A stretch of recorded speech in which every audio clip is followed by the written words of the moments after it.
بسم الله الرحمن الرحيم. السلام عليكم ورحمة الله وبركاته. نحمده ونصلي على رسوله الكريم. أما بعد فأعوذ بالله من الشيطان الرجيم. بسم الله الرحمن الرحيم.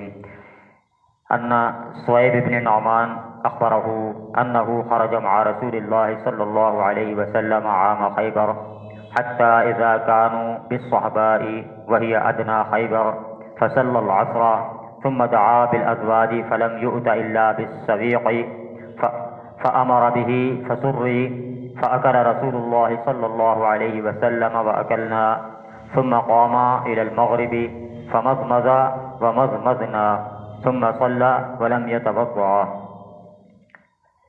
حدیث نمبر ہے صحیح بخاری کی حدیث نمبر 209.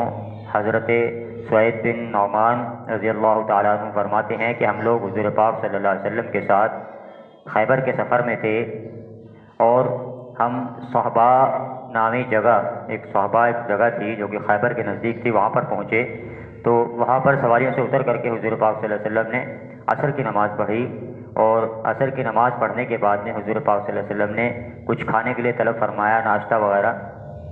تو اس وقت ہمارے پاس فرماتے ہیں کہ ستو کے علاوہ کوئی اور چیز نہیں تھی، تو حضور پاک صلی اللہ علیہ وسلم کے سامنے ستو پیش کیا گیا اور حضور پاک صلی اللہ علیہ وسلم نے فرمایا کہ اس کو بھگو دو، اس میں پانی ڈال کر کے اس کو گیلا کر دیا جائے. تو غالباً اس کو گیلا کر کے اس کا جو ہے حلوہ سا بنا دیا گیا ہوگا، کیونکہ آگے حدیث میں آیا کہ اس کو کھایا گیا. حضور پاک صلی اللہ علیہ وسلم پینے کا ذکر نہیں آیا، ستو اگر سر گھول کر کے پیا جاتا ہے، اس حدیث میں جو ہے فَأَكَلَ فرمایا گیا کہ حضور پاک صلی اللہ علیہ وسلم نے اس کو کھایا. تو اس میں پانی ڈالا گیا اور فرماتے ہیں کہ پھر اس کو حضور پاک صلی اللہ علیہ وسلم نے کھایا اور ہم لوگوں نے بھی کھایا.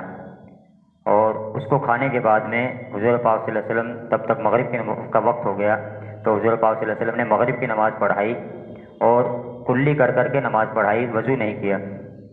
کھانے کے بعد میں حضور پاک صلی اللہ علیہ وسلم کلی کی اور کلی کر کے نماز پڑھائی، اور ہم لوگوں نے بھی کلی کر کے نماز میں شریک ہوئے، ہم نے دوسرا وضو نہیں کیا. ایک اور حدیث میں ہے حضور پاک صلی اللہ علیہ وسلم نے اسی طرح سے گوشت کھایا اور گوشت کھا کر کے وضو نہیں فرمایا، اسی طرح سے جو ہے آپ صلی اللہ علیہ وسلم نے نماز پڑھ لی.